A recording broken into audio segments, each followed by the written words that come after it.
पंचांग या ज्योतिष की कोई पुस्तक नहीं कह रहा हूं, बहुत छोटी सी मूल उसके प्रमुख बातें लोगों को पता चल जाएं।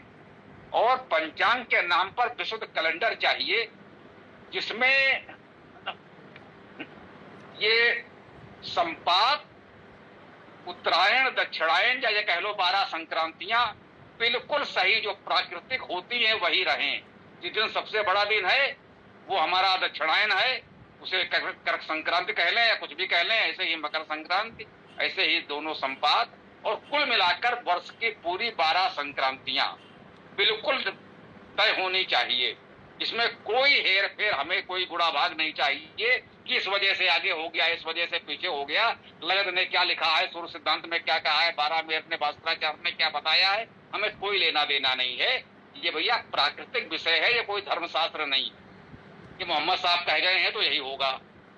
ये बिल्कुल साइंस है भैया, ये एस्ट्रोफिजिक्स है ना। तो ये जो प्रकृति में दिख रहा है वही हमको चाहिए। एक कैलेंडर बनाकर दो जिसमें सौर संक्रांति और चंद्रमा की तिथियां, अमावस्या पूर्णिमा ठीक हो। जब हम अमावस्या लिखें तो फिर अमावस्या आसमान में दिखे, जब हम पूर्णिमा लिखें तो चांद पूरा दिखे। बस हमें केवल इतना चाहिए, संक्रांतियां बिल्कुल सही दिखें और अमावस्या पूर्णिमा बिल्कुल सही दिखे। केवल इतने का एक छोटा सा पंचांग, एक कैलेंडर बना के हमको दो। बाकी हमें क्रांति व्रत, अयन चलन, है ना, भोगांश और जाने क्या क्या, इस सब झमेले से हम लोगों को कोई लेना देना नहीं है।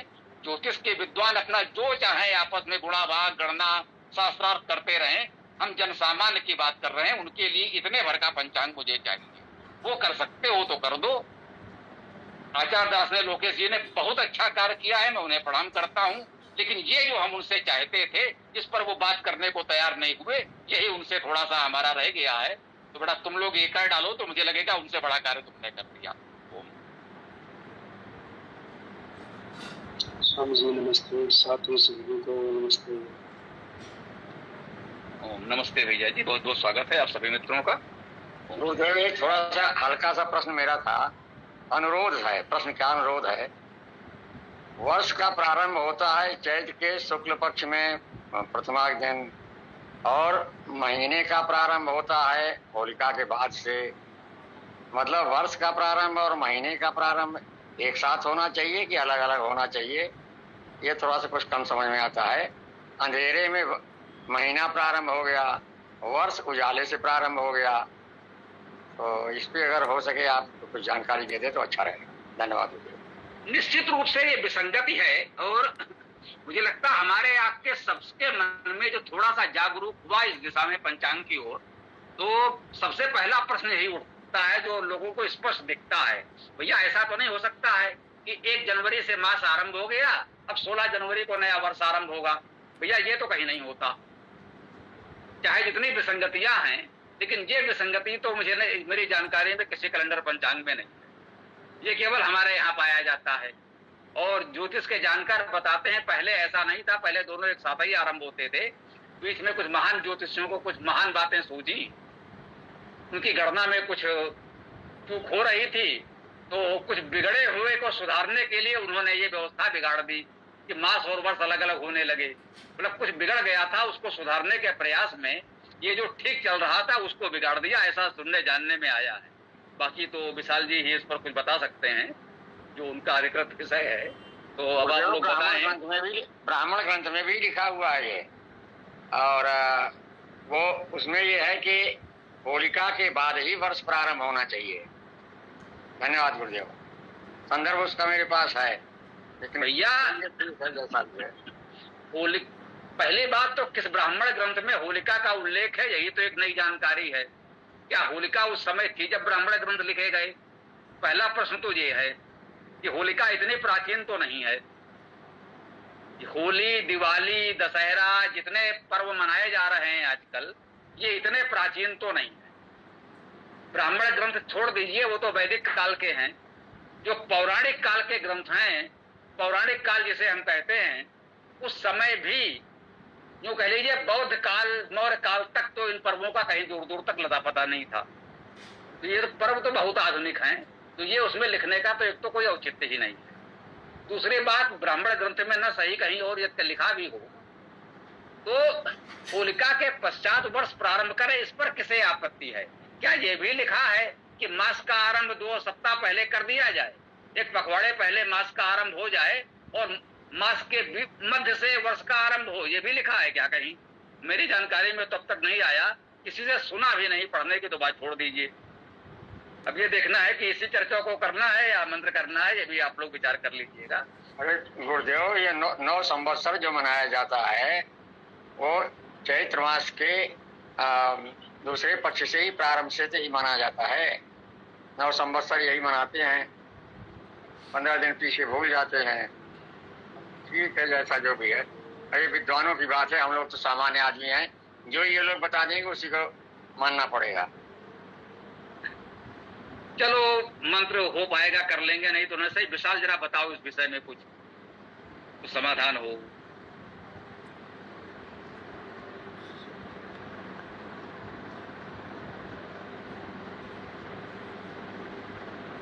विशाल कुछ बोल रहे हो इस प्रश्न पर? विशाल भैया बोलो।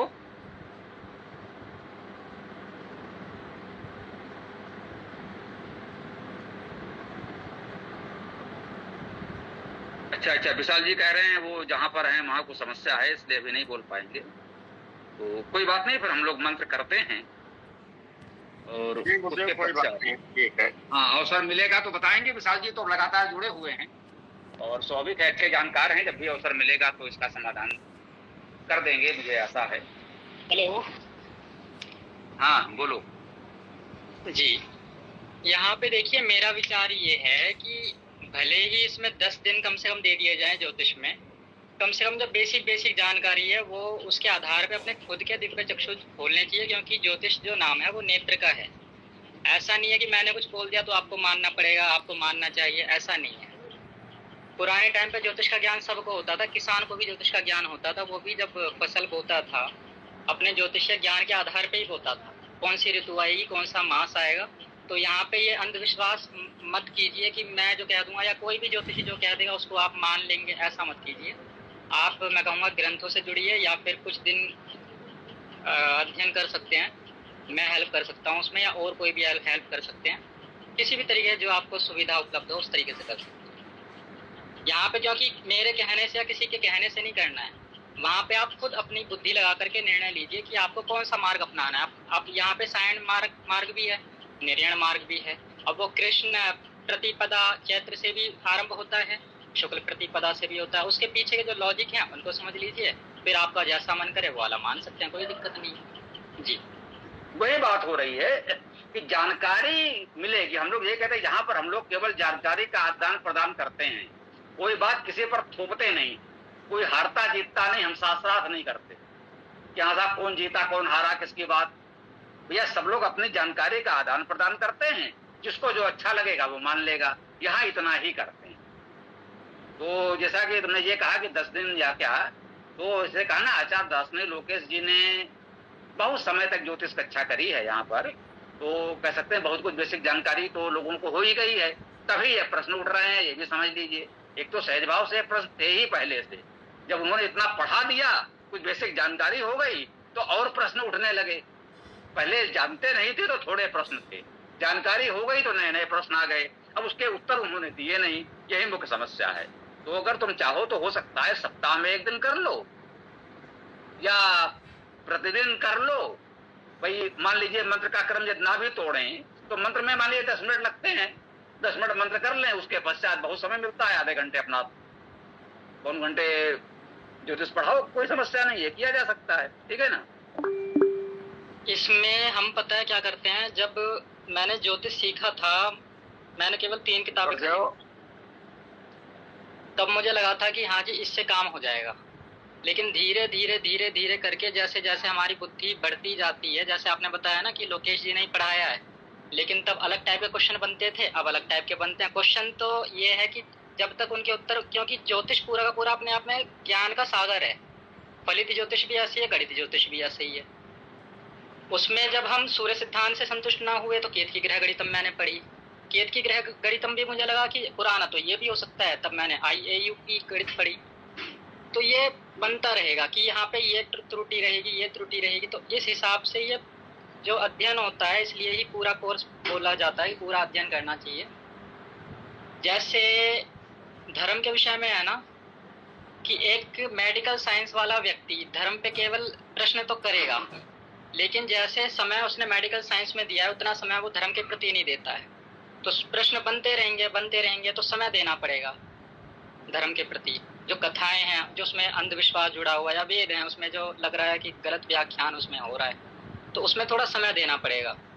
अब वही है कि इतनी लंबे टाइम में, इतने लंबे पढ़ाई में कोई जुड़ना नहीं चाहता, ये समस्या आती है। फिर अब पता लगा 1 महीने भी इसको कर देंगे, मैं कहता हूँ 3 महीने भी कर देंगे, आगे क्वेश्चन फिर बनने हैं। वो ये होता है, स्वाभाविक है, मेरे संग भी होता है, ये सभी के साथ होता है ज्योतिष में। जी देखो, तुम्हारी बात ठीक है, लेकिन ये भी बात सही है। कुछ लोग तो ये भी कह रहे हैं कि सबको इसको सार्वजनिक कर रहे हो, केवल ज्योतिषियों के बीच ही इसकी चर्चा करो, ये सारे रहस्य सबके सामने आम लोगों के बीच क्यों खोल रहे हो। तो कुछ ज्योतिषियों को ये भी समस्या है।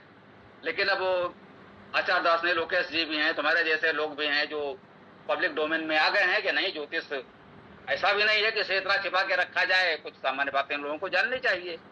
तो इच्छा हो तो ऐसा जितना तुम बता रहे हो उतना झमेला नहीं है। हम लोगों के रूप में, हम लोगों के कुछ ही थोड़ी सी बातें, जैसे भी एक प्रश्न यही आया था, तो यही जो अभी मैंने प्रारंभ में कहा कि भैया हम ज्योतिष में इतना ही चाहते हैं कि हमको एक ऐसा पंचांग कैलेंडर बना के दे दो पास, जिसमें ये सब झमेले ना हो।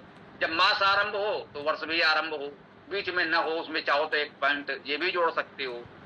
तो एक ऐसा बन सकता है। पद्धतियां बहुत सी होंगी अलग अलग आचार्यों के अनुसार, लेकिन जब सामान्य सरलता से कुछ हो जाएगा तो ठीक है। अब संभव है तो नहीं है तो फिर कोई बात नहीं, जैसे चल रहा है चलता रहेगा, है ना। तो प्रयास करना ऐसा कुछ हो जाए तो ठीक है। हाँ, एक बात और थी इसमें, गुरुदेव, जो संकल्प पाठ है, संकल्प का ही अगर पूरा विश्लेषण कर दिया जाए तो हम लोगों का काम चल जाएगा। धन्यवाद गुरुदेव। जो महाराष्ट्रीयन कैलेंडर है वो अमावस्या के बाद कृष्ण प्रतिपदा से शुरू होता है, अर्थात वो हमारे विक्रम संवत से 15 दिन पहले चलता है।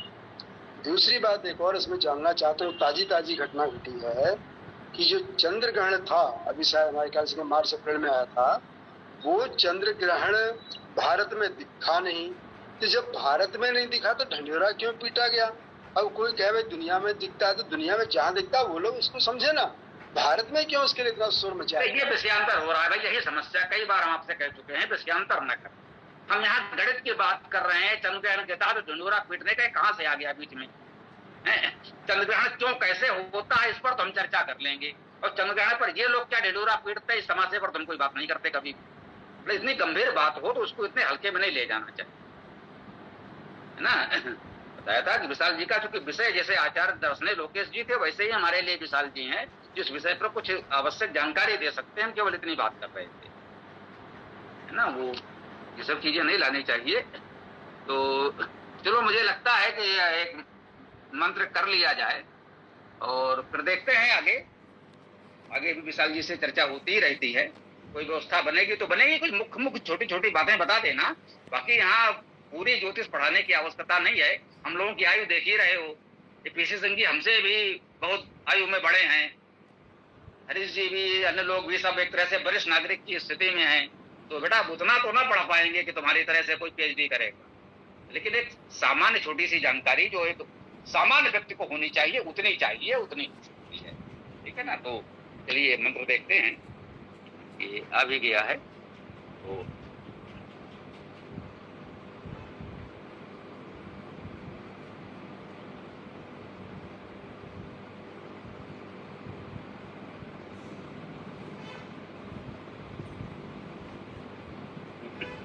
ओम खम ब्रह्म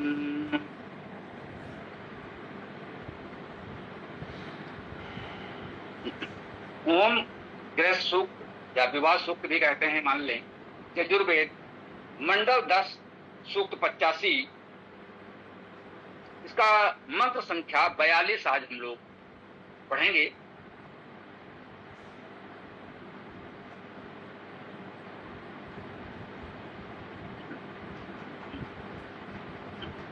ओम इहि एवस्तं महावियोष्टं विश्वम आयुः वियस्नुतं क्रीडन्तो पुत्रैर्नत्रभि मोदमानौ स्वे गृहे।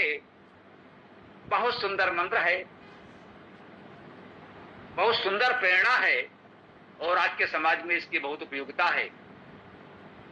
विभिन्न चर्चाओं में इस मंत्र की बात की जाती रही है। इतना महत्वपूर्ण मंत्र है, अनेक विषयों की चर्चाओं में इसकी बात की जाती है। कह रहे हैं इह एव, बहुत सुंदर बात कह रहे हैं, इह एव। इह अर्थात यहां, एव ही, इह एव अर्थात यहां ही। ठीक, केवल ये कह देते यहां, बात इतने से भी पूरी हो जाती, लेकिन कहा है इह एव, यहां ही, कहीं और नहीं। बहुत स्पष्ट है, कह रहा है यहां ही, कहीं और नहीं। क्या करो, स्तंभ। स्तंभ माने हो या रह, अस धातु है होना, ये उसका द्विवचन का रूप है। द्विवचन मध्यम पुरुष में, ठीक, लट लकार मध्यम पुरुष द्विवचन स्तंभ अर्थात रहो। अब द्विवचन में है अर्थात तुम दोनों रहो। दोनों कौन? क्योंकि ये विवाह सूक्त है इसलिए पति पत्नी रहो। ठीक, स्पष्ट है। अब ये स्तंभ का अर्थ दोनों तो है, अब दोनों कौन से, ये हमने इस सूक्त के संदर्भ से लिया, क्योंकि ये है ही गृहस्थ सूक्त, विवाह सूक्त, इसलिए यहाँ पर ये स्तंभ जो दो की बात की जा रही है वो पति पत्नी दंपति के लिए बात की जाएगी। अब यहाँ पर कोई राजा प्रजा गुरु शिष्य और ये सब लाए तो ठीक नहीं होगा, क्योंकि प्रकरण के अनुसार ये हमें देखना पड़ेगा। जो विषय है हमारा, तो ये विषय है विवाह का, तो इसलिए यहाँ पर इसका अर्थ पति पत्नी दंपति लेना ही उचित होगा। स्तंभ कह रहे हैं कि यहां ही रहो तुम देव। अभी तो विवाह हो रहा है, दोनों आज से साथ रहेंगे, तो क्या कह रहे हैं, तुम दोनों वर वधू पति पत्नी होकर यहां ही रहो, कहीं और मत जाओ। मां बीयोष्टम, मां माने नहीं, मत जिसे इस समय हम लोग कहते हैं ना, तो मुझे लगता है ये मां जो वेद में आता है नहीं के अर्थ में, वही अब हम लोग बोलने लगे ऐसा मत करो, मां करो मत करो। ठीक, तो कह रहे हैं मां बीयोष्टम, मां अर्थात नहीं, बीयोष्टम भी तो उपसर्ग है विशेष के अर्थ में, ठीक है। विलग हो, योष्टम का अर्थ है विलग हो, तुम दोनों कभी विलग न हो।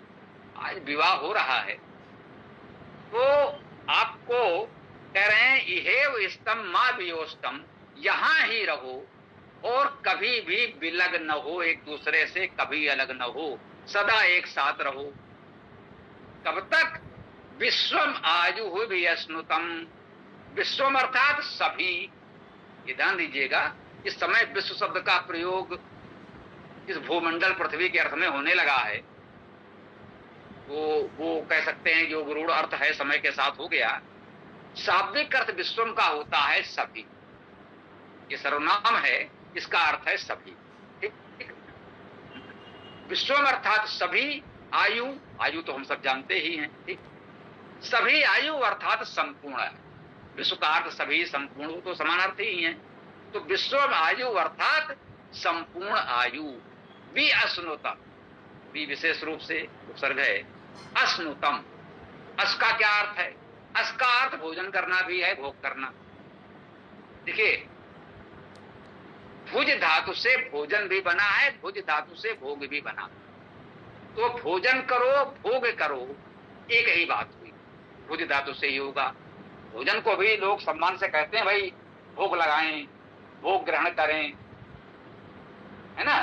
तो वो शब्द वही, अब वो प्रकारांतर से भोग का कुछ और अर्थ कोई करने लगा हो, एक अलग विषय है। अभी भी कहते हैं हम लोग भगवान को भोग लगाते हैं, भगवान को भोजन कराते हैं, कहते हैं भोग लगाओ। कोई अत्यंत सम्मानीय विद्वान सन्यासी आचार्य आता है तो हम कहते हैं महाराज जी भोग लगाइए, भोजन परोस देते हैं, कहते हैं भोग लगाइए। तो वहां भोजन का अर्थ, भोग का अर्थ एक ही है। तो अश धातु का अर्थ भोजन करना है, भोग करना है। तो ये कह रहे हैं विश्वम आयु भी अश्नुतम, संपूर्ण आयु भोग करें, है ना।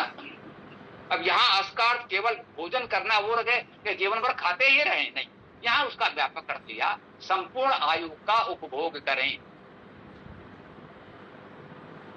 ये स्तम यही रहो, माँ वियोष्टम अलग मत हो, विश्वम आयु व्यस्नुतम संपूर्ण आयु का भोग करो। संपूर्ण आयु जितने भी आयु मिले वो संपूर्ण आयु का सुंदर आनंदमय भोग करो, भोग से भागो नहीं। विवाह हो रहा है, गृहस्थ जीवन के लिए हो रहा है, आनंदमय वैवाहिक जीवन का उपभोग करो।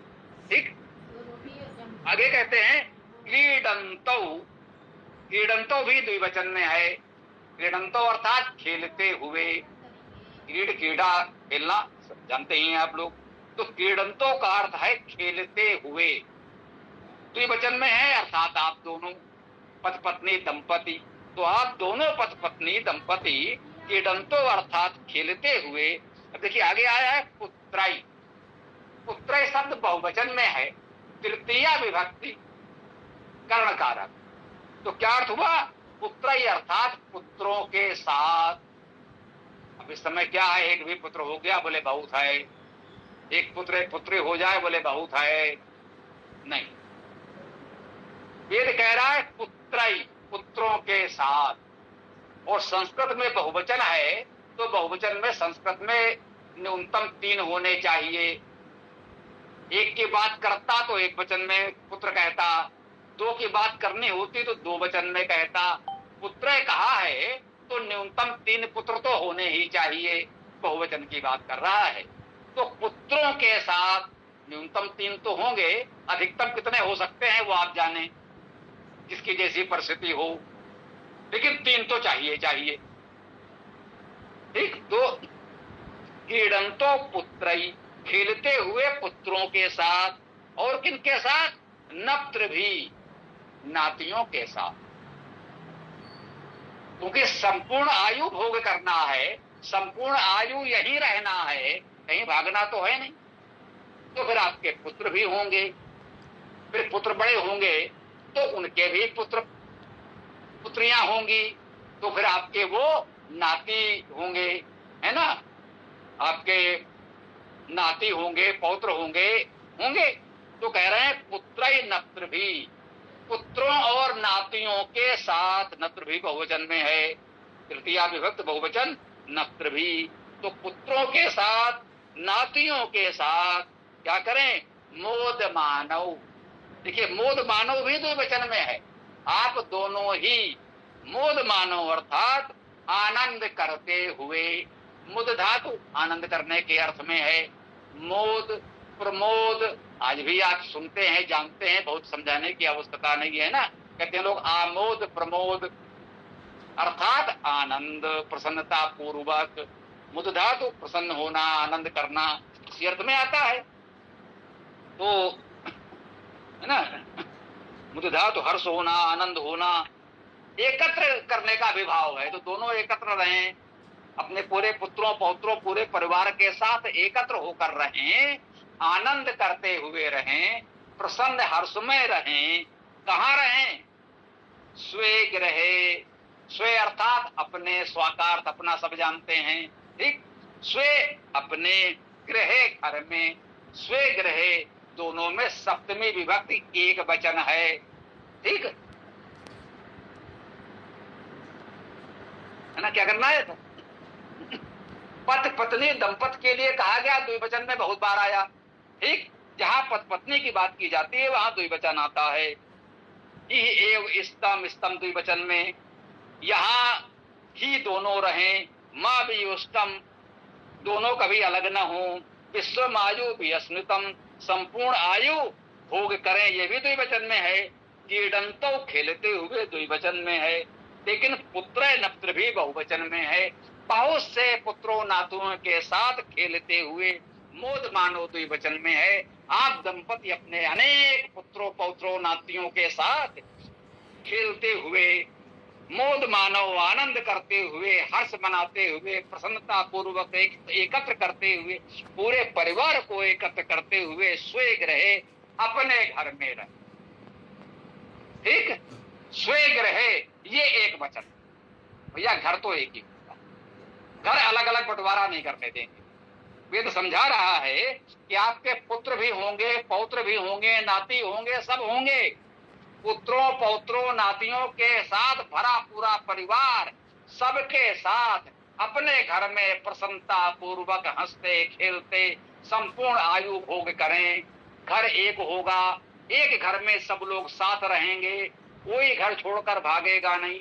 न किसी को वानप्रस्थ लेना है, न किसी को संन्यास लेना है, न किसी को घर छोड़कर जाना है, न किसी को कोई दूसरा घर बनाना है। नहीं भैया हमारी इनसे नहीं पट रही, अब अलग चूल्हा जलाओ, अलग झोपड़ी डालो ना।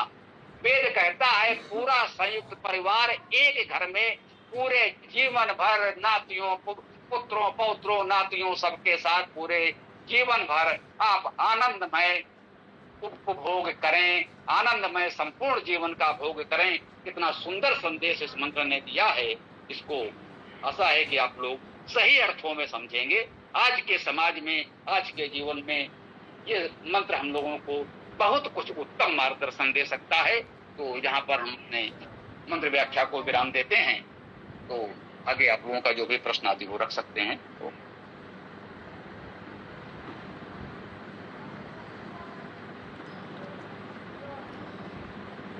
गुरुदेव, इसमें संन्यास वाली बात तो है ही नहीं है, न वानप्रस्थ की है, गृहस्थ की बात है। धन्यवाद जी। इसमें यही कहा है स्वेग रहे, अपने घर में पुत्रों पौत्रों नातियों के साथ आनंदमय जीवन बिताएं। तो है ना, वेद में कहीं वानप्रस्थ संन्यास भगोड़ेपन की बात नहीं है। नारे मुझे घर संपत्ति नासी, मूड़ मुड़ाए भय सन्यासी। इनसे झगड़ा हुआ, उनसे झगड़ा हुआ, कोई यहाँ से भाग के कोई यहाँ बाबा जी बन गया, कोई कहाँ बन गया। ये सब सामाजिक रोग हैं जो बहुत बाद में आए हैं। वैदिक काल में ऐसा नहीं था। वैदिक काल में सब लोग उत्तम गृहस्थ जीवन जीते थे। ऋषियों के भी पत्नियां होती थी, पुत्र पौत्र होते थे, ऋषियों के भी। ऋषि लोग हमारे सन्यासी नहीं होते। पुत्रों पौत्रों के साथ अपने घर में आनंद पूर्वक रहते थे, वेद पढ़ते थे और पढ़ाते थे अपने परिवार को भी और जो आ जाए उसको भी। इसी बात के वो ऋषि हैं, वेद के विद्वान हैं, वेद पढ़ाते हैं। शेष घर छोड़कर कोई भागा नहीं, सब अपने अपने घर में पत्नियों और बच्चों के साथ रहते थे।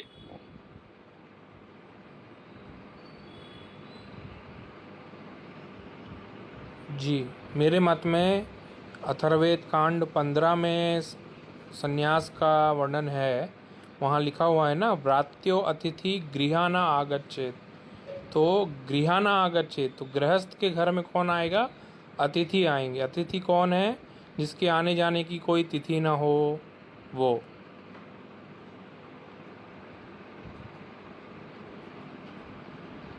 जी ठीक बात है। अचानक कोई अतिथि हमारे यहाँ आ जाता है, कभी चाचा जी आ जाएंगे, कभी फूफा जी आ जाएंगे, कभी मौसा जी आ जाएंगे, सब परिवार आ जाएंगे। तो अतिथि भैया उस समय ऐसा तो था नहीं। इस समय तो कोई चला घर से फोन किया, भैया मैं निकल रहा हूँ, फोन कहाँ मिलेगा, भैया तुम्हारी गली समझ में ना रही, यहाँ से आके हमको ले लो। उस समय सुविधा तो थी नहीं। कौन अपने घर से निकल गया, कब किसके घर पहुंच जाएगा, जब पहुंच जाएगा तब पता चलेगा कि ये आ गए हैं। तो इसीलिए कहा गया अतिथि। अतिथि शब्द बनता है अत सातत्य गमने। अत धातु है, इसका अर्थ है निरंतर चलना। चलते रहो, जहां पहुंचो पहुंच जाओ। तो वो अर्थ भी है। अतिथि जिसकी कोई तिथि नहीं है। तो ये भी सही बात है कि आने जाने की कोई तिथि आज पहले फोन पर तय करने की सुविधा तो थी नहीं।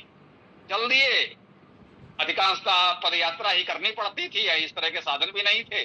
तो चल रहे हैं, निरंतर चल रहे हैं। कहीं रास्ते में लगा कि हाँ इधर तो कोई अपना जानने वाला लगता है, चलो इसी से भी, इनसे भी मिलते चले थे कहीं और के लिए, रास्ते में किसी और को भी देखते चलें। अब भी हम लोगों के जीवन काल में भी होता रहा है और अभी भी होता होगा। तो उसको इसी रूप में ले। वहां सन्यासी आदि होने की बात थोड़ी कही गई है कि सन्यासी ही इस तरह से आएगा। कोई भी आ सकता है, आपका मित्र परिचित कोई भी संबंधी आ सकता है, स्वागत करें उसका। फिर मंत्र में व्रात्यो अतिथि राजा ना आगच्छेत भी आया है। और मंत्र ये भी कह रहा है कि राजा को, अतिथि को अपने से श्रेष्ठ मान करके उसके हर प्रकार की पूजो, मतलब सत्कार करने को कहा गया है। ये बिल्कुल ठीक है। हमने बचपन में अपनी माँ से भी सुना था कि घर आए हुए शत्रु को भी ऊंचा आसन देना चाहिए। समझे? ये तो कोई हमारा शत्रु भी है और हमारे घर आ गया है तो उसको भी ऊंचा आसन देना चाहिए, अर्थात पर्याप्त सम्मान देना चाहिए। किसी कारण से हमारा उसका विरोध है, शत्रुता है, कभी लड़ाई झगड़ा भी हुआ होगा, लेकिन अगर वो हमारे घर आ गया है तो फिर अतिथि देवो भव। सारा झगड़ा विवाद द्वेष कलह समाप्त। अब घर आ ही गया है तो उसको उत्तम ऊंचा आसन दीजिए, बैठा लिए और पूरा स्वागत सत्कार कीजिए।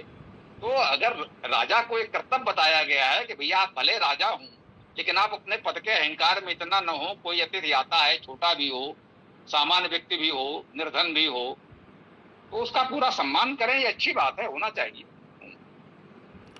अथर्ववेद कांड 9:6 में ये भी कहा गया है कि अतिथि वो है जो ईश्वर का साक्षात्कार कर चुका होता है और चारों वेदों का ज्ञाता होता है। भैया ये मंत्र तो महत्वपूर्ण है, इसको जरा रखा जाए और देखा जाए क्या है। अब अतिथि वाली बात छोड़ दीजिए, लेकिन ये बात जो कही गई है ये बहुत महत्वपूर्ण है। तो इस विषय से हटकर भी इस मंत्र की चर्चा की जानी चाहिए। थोड़ी सी याद कर लो, अगर नहीं हो पाएगी तो आगे भी करेंगे। मंत्र पढ़ो, उसका शब्द सा अर्थ पढ़ो जो भी दिया गया है। बोलो। मंत्र है यो विद्यात् ब्रह्म प्रत्यक्षम परुंसी यस्य संभारा ऋचो यस्य अनुक्यम सामानि यस्य लोमानि यजुर्हृदयम उच्यते परिस्तरणम इद्धवि।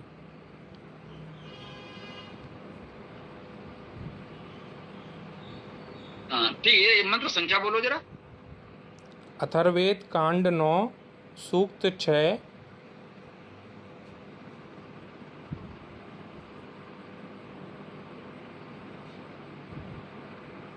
अथर्ववेद कांड 9 सूक्त 6 मंत्र संख्या 1 1 2 3। बहुत महत्वपूर्ण बात लग रही है, अच्छी बात है कि इसको अवश्य देखा जाता है। इसके लिए 961 ठीक, 961 इसमें पर्याय आदि भी चल रहे हैं, ये क्या है भाई? नवम कांड है ना? जी, अथर्ववेद कांड 9 सूक्त 6। हाँ, सूक्त 6 में ये जो हमारे पास सार्वदेशिक आर्य पत्नी सभा का भाष्य है क्षेमकर्ण दास त्रिवेदी का, इसमें पर्याय भी चल रहे हैं। सूक्त 6 का पर्याय 1 मंत्र पहला बोले हो ना, तो हाँ, यो विद्यात ब्रह्म प्रत्यक्षम परुंस यस्य संभारा ऋचो यस्मानुक्यम, यही है क्या? जी, ये वर्णन संस्कार विधि में भी आया है। महर्षि दयानंद जी ने कोई बात, संस्कार विधि से हमें कोई लेना देना नहीं है, लेकिन वेद में है तो हम पढ़ेंगे। हैं? ठीक है, संस्कार विधि में आया है, अच्छी बात है, नहीं आया है तो भी कोई बात, लेकिन वेद में है तो हमें वेद को पढ़ना, वहां भी है तो और अच्छी बात, ठीक है ना? देखिए, यो विद्या, ठीक, जो जाने, बिल्कुल ठीक है। ब्रह्म, जो ब्रह्म को जाने, प्रत्यक्षम, प्रत्यक्ष जाने, ठीक है ना? जो विद्यात ब्रह्म प्रत्यक्षम, जो ब्रह्म को प्रत्यक्ष जाने, परुंस यस्य संभारा, ठीक है, इसमें देखिए अर्थ भी यही दिया है, यह अर्थात जो। अब यद्यप इसमें थोड़ा सा वही मिलावट वाली बात है, यह का अर्थ जो तो ठीक है, यहां लिखा है संयमी पुरुष है, फिर कोष में कर दिया अथवा जो कोई विद्वान हो वह है, तो ये तो पूरी की पूरी मिलावट है। या का सीधा अर्थ है जो, तो इतना पर्याप्त है। प्रत्यक्षम, प्रत्यक्ष करके, ठीक है। ब्रह्म, ब्रह्म का कोष्टक में परमात्मा लिख दिया है, कोई बात नहीं, चलेगा। विद्यात अर्थात जाने, यही अर्थ हमने आपको बताया, यहां भी लिखा है। यश अर्थात जिसका, परोंसी अर्थात पालन सामर्थ्य, प्री धातु पालन पोषण के अर्थ में आती है, परुंस का अर्थ है पालन सामर्थ्य, बहुवचन में है, ये भी ठीक है। संभारा, सम्यक रूपेण भरण करने वाला, भरण पोषण करे, यद्यप यहां संग्रह लिखा है, लेकिन संभारा का सम्यक रूपेण भरण पोषण ठीक है, वो भी चलेगा। यस जिसका अनुक्यम, है ना, अनुक्यम अनुक्यम, अनुकूल हम यही अर्थ करते हैं अनु का सामान्यता। उक्यम वाक्यम, वो ठीक है, वच धातु से ही वाक्य शब्द भी बनता है और उसी का ऊ होकर के ऊके भी बन जाता है, ऊंचे भी होता है। कहा अनुक्यम माने अनुकूल वाक्य, बिल्कुल ठीक है। ऋचा अर्थात ऋचाएं हैं। देखिए, यह जो प्रत्यक्षम ब्रह्म विद्यात, जो प्रत्यक्ष ब्रह्म को जानता है, जाने, जाने लिखा है, जानता है भी नहीं, जो प्रत्यक्ष ब्रह्म को जाने या ब्रह्म को प्रत्यक्ष जाने, दोनों अर्थ ठीक हैं। यश परुंस संभारा, जिसके पालन सामर्थ्य, संभारा अर्थात विशेष भरण करने वाले हैं, जिसके पालन पोषण करने की सामर्थ्य है परमेश्वर की, वो तो निश्चित रूप से संभारा सम्यक भरण पोषण करने वाला है। यश अनुक्यम, जिसका अनुकूल वाक्य, ऋचा अर्थात ऋचाएं हैं। ठीक है, यहां पर तो ब्रह्म का, परमेश्वर का वर्णन हो रहा है कि परमेश्वर में ये गुण हैं। इतना कहा है जो विद्यात, जो ऐसे ब्रह्म को जानता है, इतना कहा गया। जो विद्यात, जो ऐसे ब्रह्म को जानता है, पहला मंत्र तो यहां पूर्ण हुआ। दूसरा मंत्र भी संभवतः तुमने पढ़ दिया था, तो पढ़ देते हैं, ठीक है ना। दूसरे मंत्र में कहा गया है सामान यस्य लोमानि, साम जिसके लोम हैं, बिल्कुल ठीक है। लोम का अर्थ रोमा भी कर सकते हैं या कुछ और भी, कोई व्याकरण लगा के कुछ और भी कर सकता है, चलेगा। सामान यस्य लोमानि, साम वेद के मंत्र, सामगान जिसके लोम हैं। यजु हृदयम, यजु उसका हृदय है, उच्चते अर्थात कहा जाता है। सामान जिसका लोम और यजु जिसका हृदय कहा जाता है। परिस्तरणम यत हवि, परिस्तरण, परि परिता सर्वता सब ओर से, तरण मतलब तारने वाला, परिस्तरण।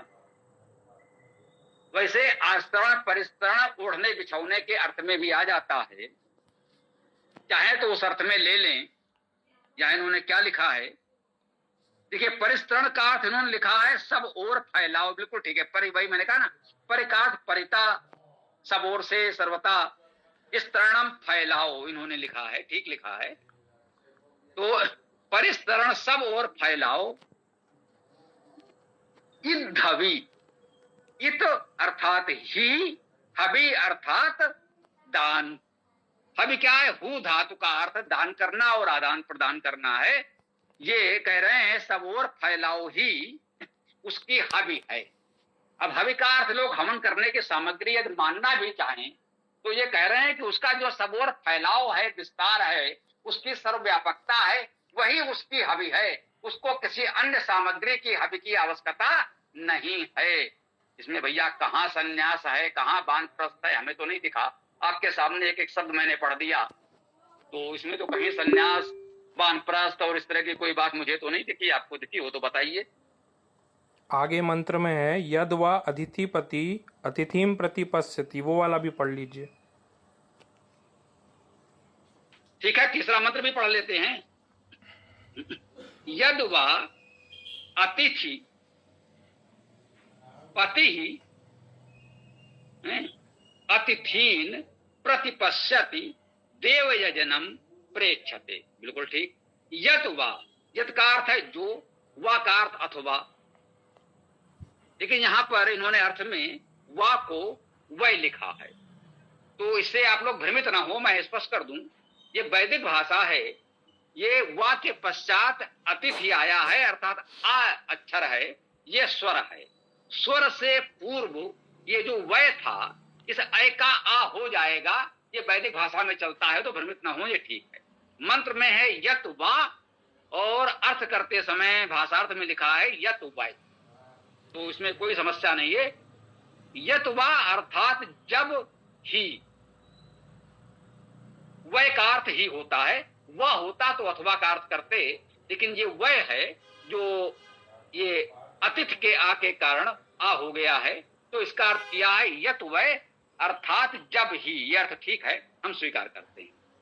अतिथि पति ही, अतिथियों का पालन करने वाला, ये लिखा है। अतिथि पति, अतिथियों का पालन करने वाला। ठीक, अतिथि पति का सीधा अर्थ है, जैसे हम कहते हैं सभापति सभा का अधिपति, राष्ट्रपति राष्ट्र का अधिपति, गृहपति घर का अधिपति जो घर का बड़ा है, घर चलाता है। वैसे ही अतिथि पति जो अतिथियों का भी अधिपति है, जिसे हम कहते हैं मुख्य अतिथि। क्यों देखिए आज के आपके कार्यक्रम होते हैं तो कहते हैं ये उसमें विशिष्ट अतिथि हैं, ये उसमें मुख्य अतिथि हैं। तो ये कह रहे हैं कि अतिथिपति जो अतिथियों का अधिपति है, बड़ा अतिथि है। और पति का अर्थ पद ऐश्वर्य धातु से कि उसका अर्थ ऐश्वर्य होना, शासन करना और भावार्थ में पालन पोषण करना भी ले लिया जाता है, तो उस पर कोई आपत्ति नहीं है। अतिथिपति अर्थात अतिथि का शासन करने वाला या उसका पालन पोषण करने वाला। इतना भावार्थ खींच तान कर ले सकते हैं, सीधा अर्थ तो नहीं है पालन पोषण करने वाला, लेकिन स्वीकार कर सकते हैं। अतिथि कहा है अतिथिपति अतिथीन, ठीक है। अतिथीन अर्थात अतिथियों को। देखिए अतिथियों का अर्थ देखिए यहां पर उन्होंने आगे अतिथियों में पोस्ट में लिखा है नित्य मिलने योग्य विद्वानों। अतिथि का अर्थ इन्होंने किया है नित्य मिलने योग्य विद्वान। अतिथि का अर्थ आप कर रहे हैं कि जिसके आने की कोई तिथि नहीं है, कभी भी अचानक आ जाए वो अतिथि। इन्होंने लिखा है नित्य मिलने योग्य विद्वानों। स्वाभाविक है ये अतिथि शब्द का अर्थ नहीं है, ये इन्होंने अपनी ओर से लिखा है। अच्छी बात है कि इसे कोष्टक में लिखा है तो पाठक अधिक भ्रमित ना हो, ये समझ लें कि ये मंत्र में नहीं है, मंत्र के शब्द का अर्थ नहीं है, इन्होंने अपनी ओर से किसी भाव से कहना चाहा है। अतिथीन अर्थात अतिथियों को। और क्या है प्रतिपश्यति, प्रतीक्षा से देखता है, उसके प्रति देखता, अतिथियों के प्रति देखता है।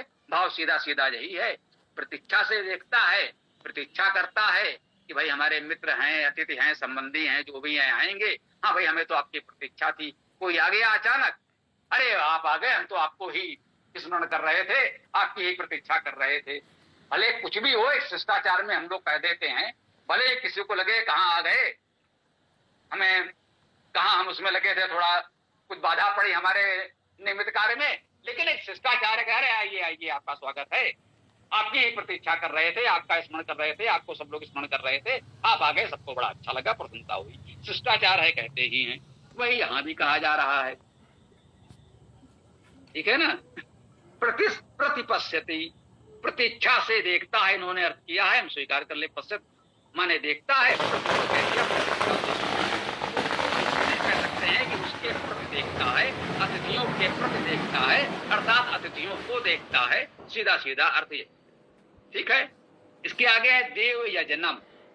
देव यजनम का अर्थ इन्होंने बहुत अच्छा किया है, ध्यान देने योग्य है। उत्तम गुणों का संगतिकरण। देव का क्या अर्थ हुआ, देव धातु है, दिव्य गुणों से युक्त, मुख्य अर्थ प्रकाश करना, दान करना, स्तुति करना, जाने क्या क्या बहुत से अर्थ हैं देव धातु के, सब उत्तम गुण हैं देव में, मान लीजिए आप। तो देव यजनम का अर्थ किया है इन्होंने उत्तम गुणों का, दिव्य गुणों का अर्थात उत्तम गुणों का। यजन का अर्थ किया है संगतिकरण। यज्ञ धातु के 3 अर्थ है, देव पूजा, संगति, दान। तो उसमें इन्होंने संगति को महत्व देते हुए लिखा है उत्तम गुणों का संगतिकरण। यजन का अर्थ आग लगाना और आग में घी डालना नहीं होता, ये आपको आर्य समाज के भाष्य में सामान्यतः स्पष्ट हो जाएगा। हाँ, उबट सायण महीधर के भाष्य में चारों के चारों वेद उन्होंने हवन कुंड में झोंक दिए थे, पूरा कर्मकांड परक कर दिया था, लेकिन आर्य समाज के भाष्य में ये अच्छी बात आपको मिलेगी कि वहां पर इससे बचा लिया गया है। देव यजन का अर्थ उत्तम गुणों का संगतिकरण, जबकि उनके भाष्य में आपको यही मिलेगा कि देवताओं का यजन करना, उनको वो करना, जो भी एक प्रक्रिया कर्मकांड की है।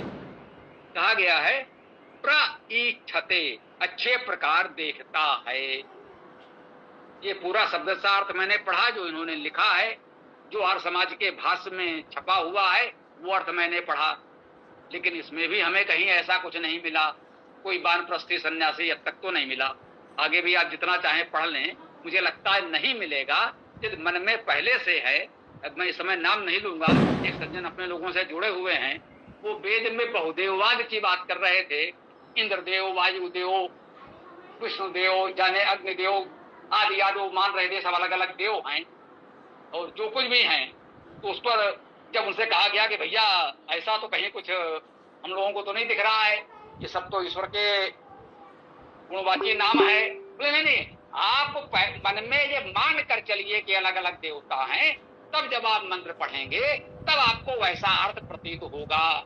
मैंने कहा मतलब आप पहले से चश्मा लगा लीजिए तब वैसा वैसा दिखेगा। नहीं तो वही वाली बात होगी, मतलब जैसा चश्मा आप लगा लो, आप हरा चश्मा लगा लो तो हरा हरा दिखेगा, नीला चश्मा लगा लो तो नीला नीला दिखेगा। मैंने उससे कहा तो वही वाली बात हुई जैसे सावन के अंधे को सब हरा हरा। तो पहले से जब आप चश्मा लगा लेंगे कि भाई हमने पहले से तय कर लिया है कि हमें तो ऐसा ही देखना है, तो वो नहीं भी होगा तो कुछ ना कुछ आपको उसकी एक झलक मनोविज्ञान के कारण दिखने लगेगी। यदि ये पूर्वाग्रह का चश्मा हटाकर पढ़ेंगे तो मुझे नहीं लगता है कि ऐसा कुछ यहाँ मिलेगा। 3 मंत्र तो पढ़ लिए गए, मंत्र तो इसमें आगे भी हैं, अब सारे मंत्र पढ़ते जाएंगे तो मुझे लगता है बहुत हो जाएगा। हो सकता है इतना पर्याप्त हो, न हो, कोई विशेष हो तो देखा जाएगा। जी, तो स्वामी जी आपके मत में वानप्रस्थ और संन्यास वेद विरुद्ध है, क्योंकि उसमें वेदों में उसका वर्णन नहीं है। इसको इतना ही समझिए, मैं कहता हूं कि अब तक मुझे वेद में ऐसा कुछ नहीं मिला है। वेद के विरुद्ध मैंने कभी नहीं कहा। ये देश काल परिस्थिति के अनुसार आपको तय करना होता है। जैसे ही कहते हैं कि जो आधुनिक यंत्र उपकरण हैं अब ये वेद में तो नहीं मिलेंगे, तो क्या हम इसको वेद विरुद्ध मानकर छोड़ दें? बिल्कुल नहीं छोड़ेंगे। जो हमारे लिए उपयोगी है उसका ग्रहण करना चाहिए। सत्य के ग्रहण करने तथा असत्य के त्याग के लिए सदैव उद्यत रहना चाहिए। जो उपयोगी है उसको ग्रहण करें और जो हानिकारक अनुपयोगी है उसका त्याग कर दें। वेद में क्या है क्या नहीं है ये बिल्कुल अलग विषय है, वेद में नहीं है। लेकिन यदि आपके लिए उपयोगी है तो आप उसका उपयोग करें, इसके लिए कोई भी वेद का विद्वान आपको नहीं रोकेगा। स्वामी जी जी क्या ओम नमस्ते। जी ओम नमस्ते स्वामी जी। एक बार पहले हम लोग इस थोड़ा विषय पर चर्चा किए थे कि हम लोग ध्यान लगाते हैं तो समाधि की ओर चले जाते हैं। जो